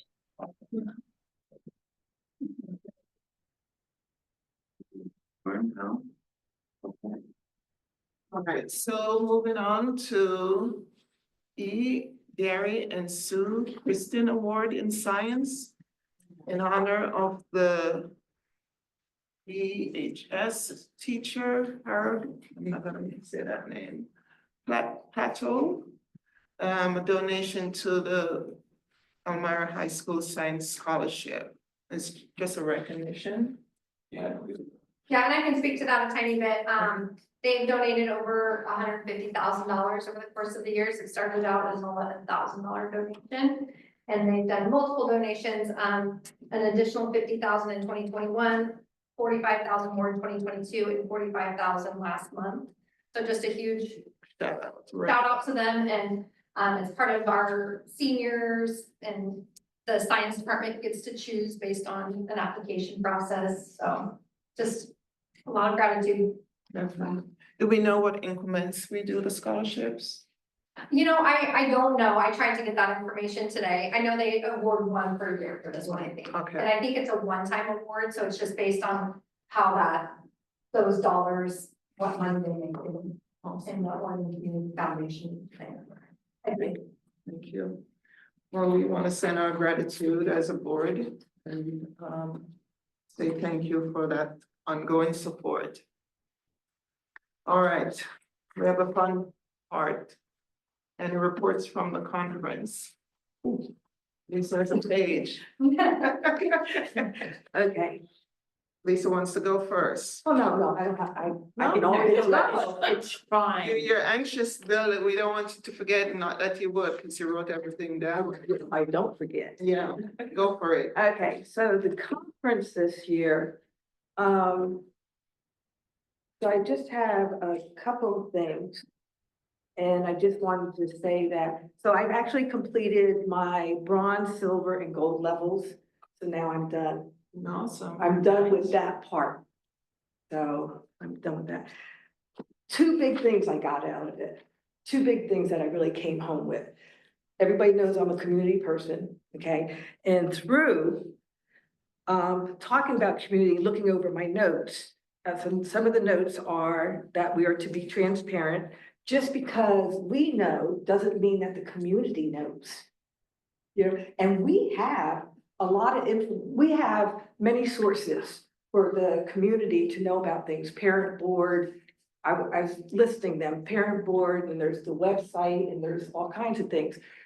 But for some reason, even though there's so many resources for them to find this information, a lot of community members don't actually know it. Whether they don't know where to look or what, I don't know, okay? So it was just saying, be transparent, and then said that we know, but the community might not know, okay? Listen to the community, and they talked a lot about community engagement, outreach. They talked about the constituents coffee, which I love that idea. And then there was a speaker with a book, Brandon Fleming. Oh my gosh. Okay, so he has a book, Miseducate, which I did not get the book, but I could listen to him all day, okay? He came from the hood, going in the wrong direction, making bad choices or making not good choices, drugs, gangs. He was on his way to prison, okay? He had a GPA of 1.2, so that tells us he's at the high school level at this point, right? One teacher. Took interest. One teacher. Someone cared. Someone met him at his level. They encouraged him. One teacher. And I'm quite sure that's not just one teacher, because there'd be many teachers, but there was one teacher that really hit him hard, right? And so in 9 months' time, he went from a 1.2 to a 3.5. He went and not only did he go 1.2 to 3.5, but now he's not in the wherever he is. He's not with the gangs. He ended up going to the university. And if I remember right, he went to 2. Okay, just awesome. And it says, because of his experience and one teacher caring, it changed Brandon's life. Brandon went on to a university, went back to the neighborhood, started a debate club, Vertatis Debate Club, and this was an I don't know if it's all Black community, but majority Black community, okay?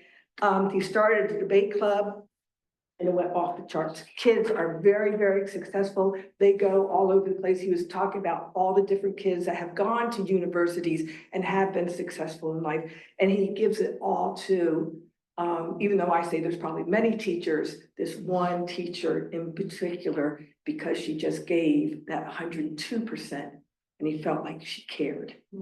So some of the quotes I have: inspired but not equipped equals failure.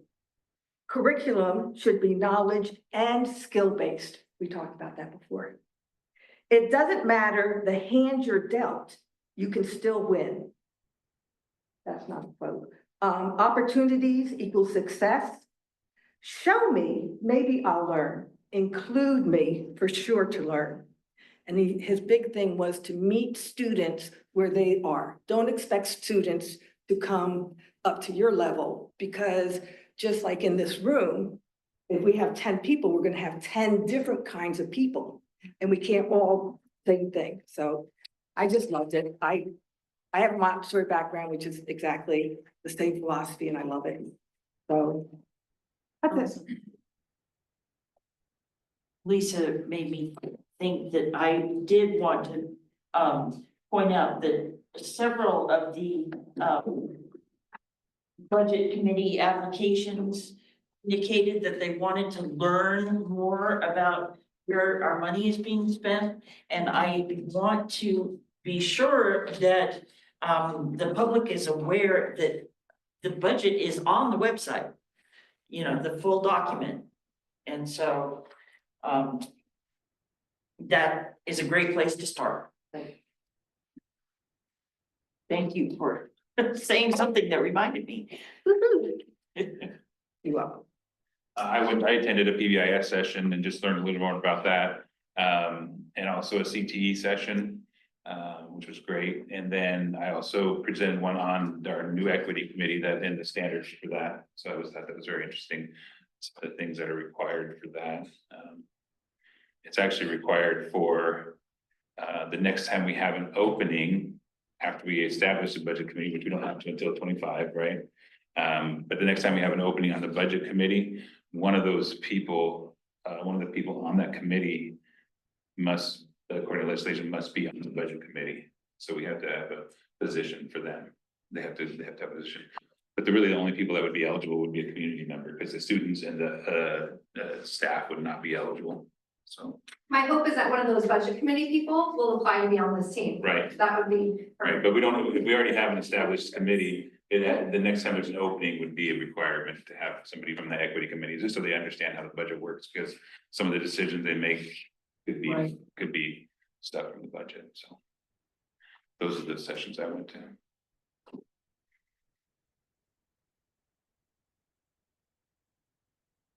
I went to Emily's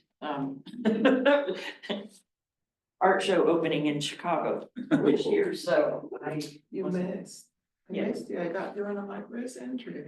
I think I forgot. I only told You told me, and I, You I had don't know, mentioned. I think I mentioned it to Gary, but. yeah, I just, But the same person that she's talking about was there last year, I believe.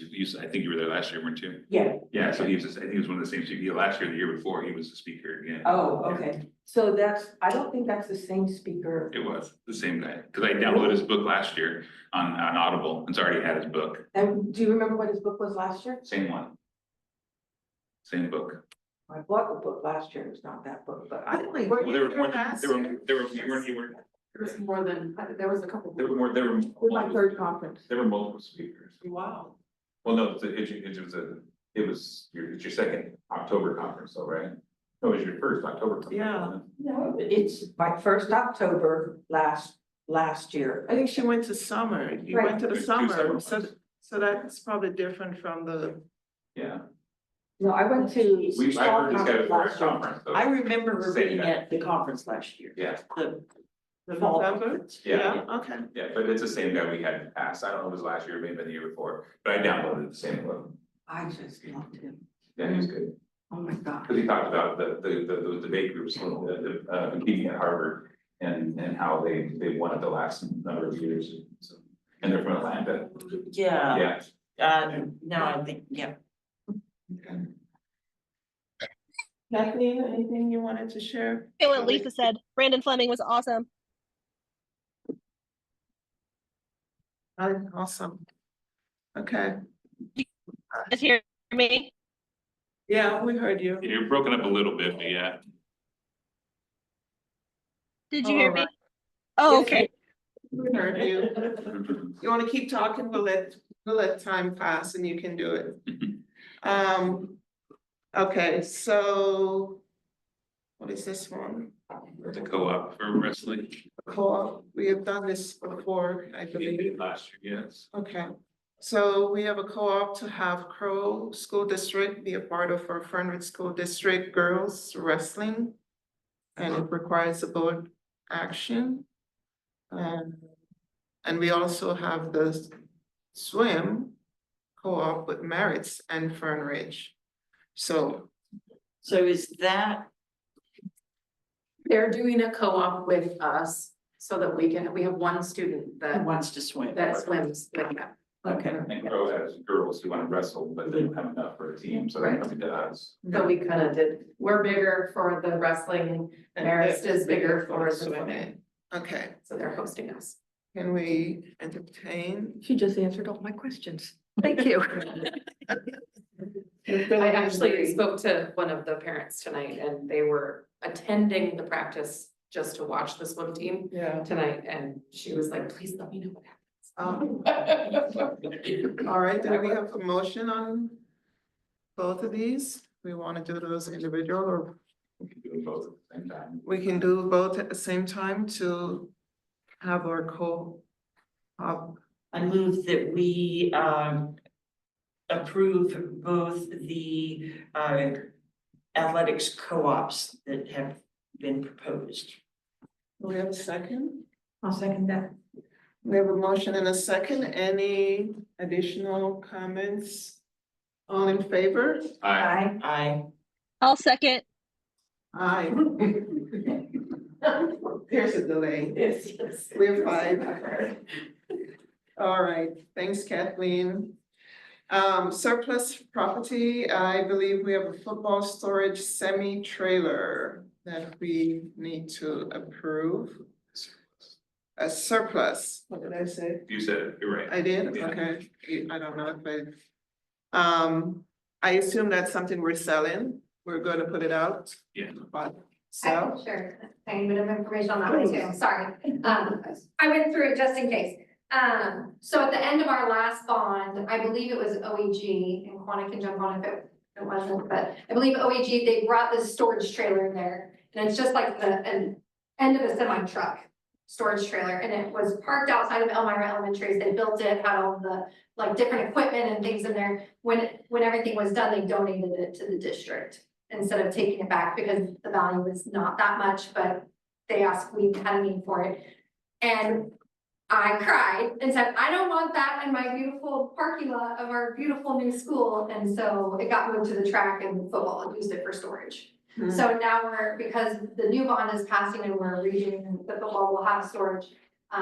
It's something that Dan's gotta get rid of, but we do think it might have a value of over $1,000. So we have to surplus it before we can let it go out to bid. okay, Or the school board has to surplus. all right, did that answer your question, Lisa? Did you have a question for her? Yeah. Was that answered? Yep. Okay, do we have a motion on approving? I'll make a motion to surplus to declare the football storage semi-trailer surplus. And do we have a second? I'll second. Second. All in favor of the surplus? Aye. Aye. Aye. Kathleen, I assume? You're in Aye. favor? Good, thank you. Hi. She won't do You it. only get one vote. She's gone. She's struggling to still. He's actually blaming our internet here, just so you know. We'll see. Okay, so we have a authority to negotiate purchase of a property. Do we know what that is? Yes. I'm looking at you because you Sorry, have all the answers. I have a little bit of information on that as well. So again, one of the bond improvements is the parking at Benita Elementary. A few years ago, if anybody else has more information, wants to chime in, please add this, but a few years ago, we tried to purchase that little yellow house right next to Benita. We tried to move forward with it and it fell through. Now that we're in the process of expanding that and fixing that, repair that property, we would like to reach out and try to see what it's worth, see if we can make an offer. I think before Gary can do much with any type of realtor, he needs board approval to negotiate. We couldn't do any purchasing, but he could get a competitive market analysis. What's it worth? Is the trust even willing to sell it or take offers? Let's say we got that market analysis and Gary feels strongly like, yeah, we think this would be great. It's almost an acre that we could add for a lot more parking. We have the tree lighting, we have the dinners and the things that they do there. And that elementary is growing and needs parking pretty badly. Let's say we make an offer and they accept, he would still have to come back to the board and the board would have to approve it. This just allows him to move forward. To negotiate on behalf of the district. Yes, Yeah. thank you, Mark. Okay. Do we have a motion on this? I'll make a motion that we allow Superintendent Carpenter to negotiate on behalf of the district for purchase of property. Do we have a second? I will second. All in favor? Aye. I think we're moving forward. Kathleen?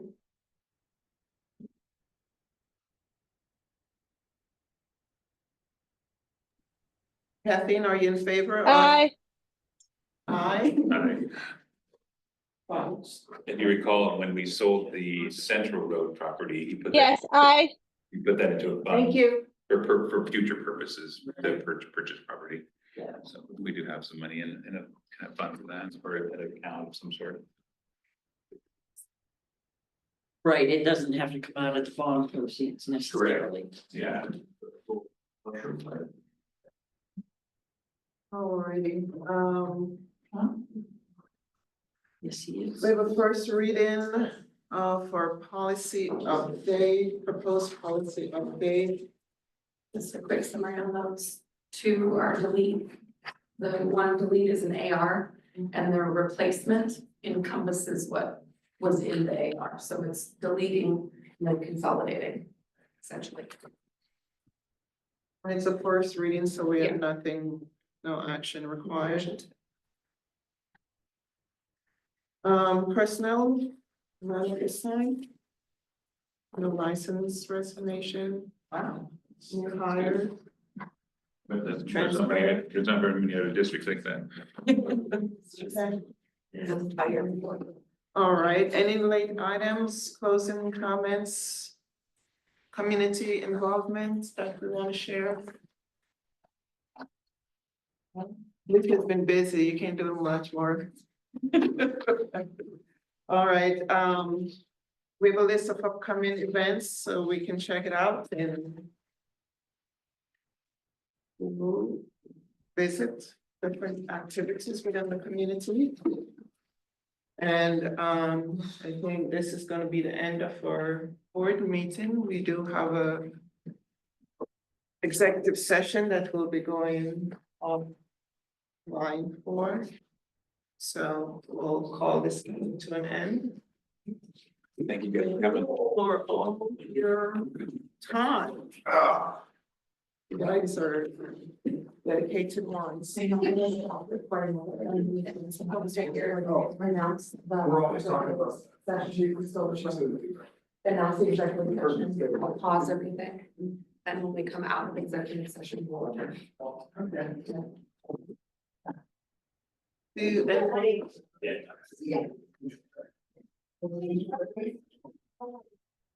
So we'll be breaking for 5 minutes here. We'll be going into an executive session right after. So all our guests are leaving and we'll be signing off.